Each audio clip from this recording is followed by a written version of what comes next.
Hello, welcome back to Rev Endurance Sports, and I'd like to do a quick update of the componentry that I've been able to amass so far. There are a lot of things on back order, and let me get to that screen so that I can share that with you. Again, this is one of those situations where everyone's talking about, wow, there's so much inventory and parts are going to be bikes are going to be discounted and this is your year to buy a bike. And I'm still not seeing that.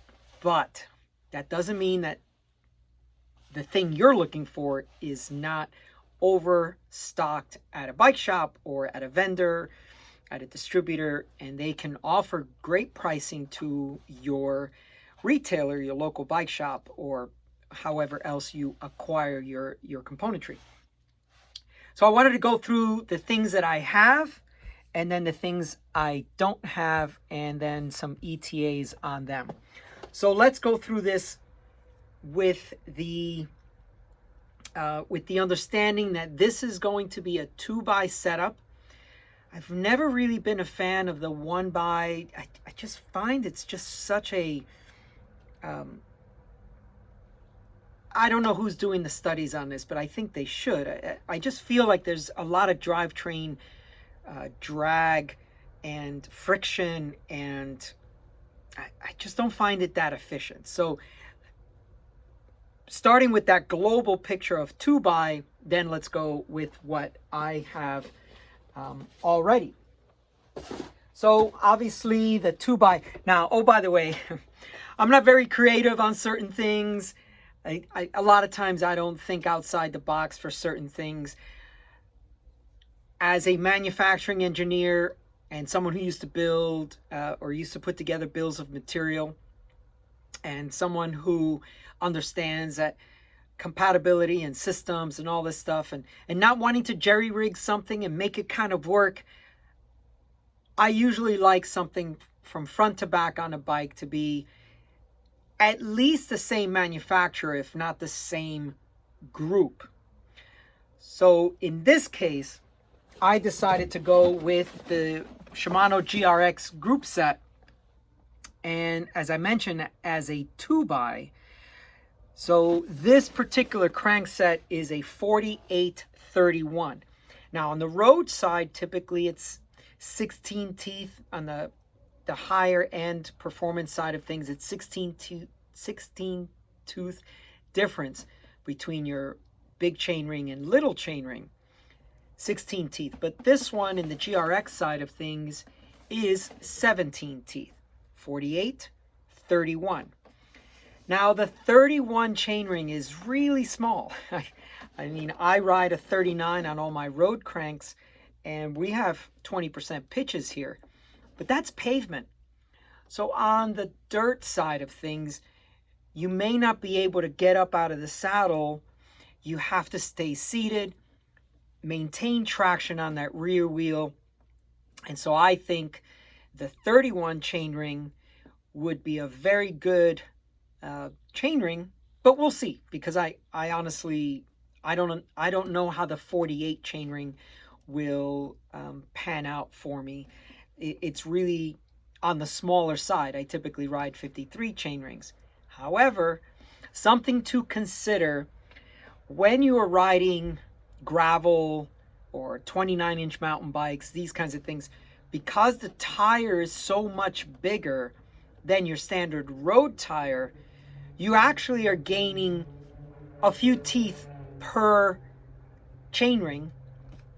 And you can run a bikecalc.com with your scenarios. So let's say you have a road bike with a 5034, and then you want to see if a 4831, so maybe on the road side you have a 28 tire, but on the gravel side you're probably running a 48 tire, or maybe a 650 2.0, right? So you have to check that for yourself.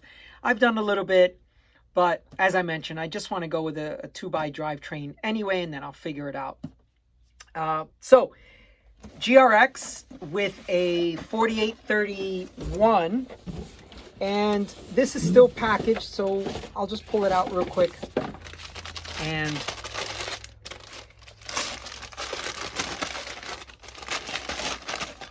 so there that is, okay? 4831, and you know, when you look at it this way, that's a pretty significant drop between big ring and little ring. Because I typically ride a 5349, you know, that's only about 14 teeth, which is why that shifting is so great. But you can tell, like, this is significantly more of a change between the two chain rings. Okay, so we set the crankset aside. It is a threaded bottom bracket on the Ritchey Outback.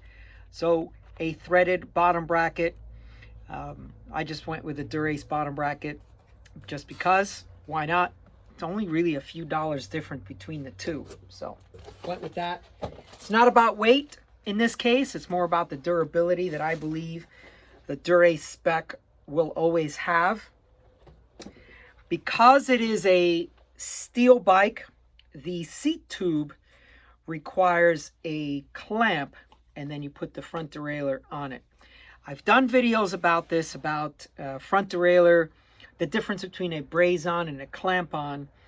And on a personal level, I prefer to have the clamp on, the clamp, and then the front derailleur separate.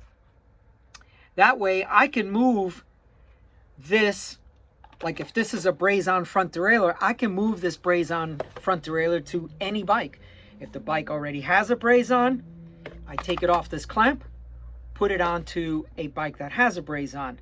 If it doesn't have a braze-on, like let's say a titanium bike sometimes won't, steel bikes sometimes won't, then I have a clamp, and then I can put these two together. So a front derailleur GRX with the clamp, that'll be one combination there.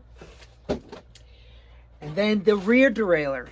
Now it's important that you check the spec, because there's a rear derailleur that you must use if you're going 1x, and a rear derailleur that you must use if you're going 2x. So just make sure you spec that properly. And there's the number. You can pause and check it. And of course the other ones are DI2 for 1x and 2x. All right. Then some of the other stuff. Of course, a chain. I've got plenty of Dura-Ace chains at the moment, so I'm just going to use that for the build. Then I have a left shifter. Now, unfortunately, the right shifter is out of stock until June of 2023. This is March 6th. So 3 more months if the ETA holds. I don't want to wait 3 months. I'll wait as long as possible, but I honestly think I'm just going to build it with my Dura-Ace shifter and Dura-Ace caliper. Okay, the shift pull, cable pull is just fine for the GRX derailleurs. So you can use your Dura-Ace 11-speed shifters with GRX front and rear derailleurs. But just to be safe, on the front derailleur, I wanted to use the left shifter from GRX. I have to wait on the other stuff. And then, of course, for the drive, continuing with the drivetrain, the 31 front chain ring and a 34 cassette, that's a lot of range. And honestly, at a certain point, it's okay to walk. You know, you don't want to walk long stretches, but if something just pitches up way too much, it's loose, it's muddy, and you may even damage your drivetrain by getting mud caught up in your rear derailleur, it's just way better to walk and hike a bike. You have to finish the event. You can't break down out there if you're solo riding, if you're in an event it's just best to be safe, dismount, hike a bike, and make sure that your bike is going to make it to the finish line without you having to jerry-rig things. So this is basically Ultegra level. It's the 800 series, not 8,000, but 800 series. Hopefully I grabbed the right box. Let me check. Yes, it is 800, 1134. I've got some 700 series. That's why I wanted to make sure I grabbed the right one. So 31, 34 climbing, final climbing gear. I think that would be very, very good. I have a lot of these Dura-Ace rotors in stock. The RT 900 in 160. So I mentioned the right shifter is out until June. And then also the calipers, front and rear calipers, GRX calipers, are out until June. Now I buy direct from Shimano. I could check some of the other distributors, but there aren't that many distributors that are authorized to carry Shimano componentry. And even when they carry Shimano componentry, there's a lot of things they can't carry. So for example, they cannot carry pedals, they cannot carry wheels, things like that. So let's get on to wheels. I am a huge fan of head wheels. So I've got a head 700 wheel set that I'm going to put on there. As far as tires, I'm going to try out the Rene Hurst 48 millimeter tires. I've got them on order. Hopefully they'll be in by the end of this week. And so 700. Now there is some debate as to whether, you know, a bike like this would be faster or more fun to ride on a 650 wheel set. I'll try that too. I'll see if maybe I can get a demo of a 650 wheel set, ride my 700, and then ride a 650 back to back and see what I think about the handling characteristics of the bike with one wheel set or the other. So I'm waiting on a right-hand shifter. I'm waiting on 2 calipers, but I have a workaround because the Dura-Ace stuff is compatible.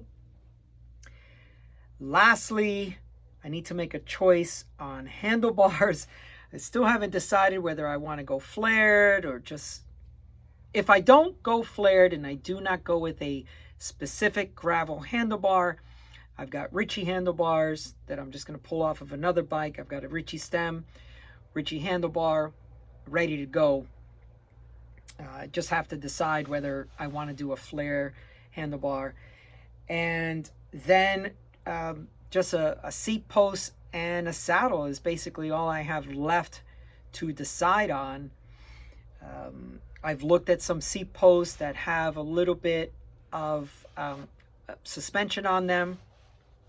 I've looked at just riding a rigid Ritchey carbon seat post because I've been riding them for years. I've never broken one. I've broken several EC90 Easton carbon seat posts. I've broken the head off of them. And not graveling, just regular road riding. So, but that's about it. So while some people may want to experiment and have this brake system and you know, hope or some other thing, I just kind of like to have everything one group set because then system wise they all work well together. Warranty purposes is nice and easy as well. You just say, yeah, I'm running this with this, it should have worked, or it's given up prior to the 2-year or 3-year warranty if you're running Dura-Ace. So anyway, that's where I'm at for the moment. Please let me know what you're thinking, your thoughts on some componentry. Maybe what would you have done differently on your Outback or your gravel bike? What have you done differently if you already ride one of these? Or, you know, let's just say any gravel bike that you own. Some of the things that you have found to be very durable and can take a lot of abuse out on the dirt. Okay, thank you so much for tuning in. Please like and subscribe, and we will see you up the road.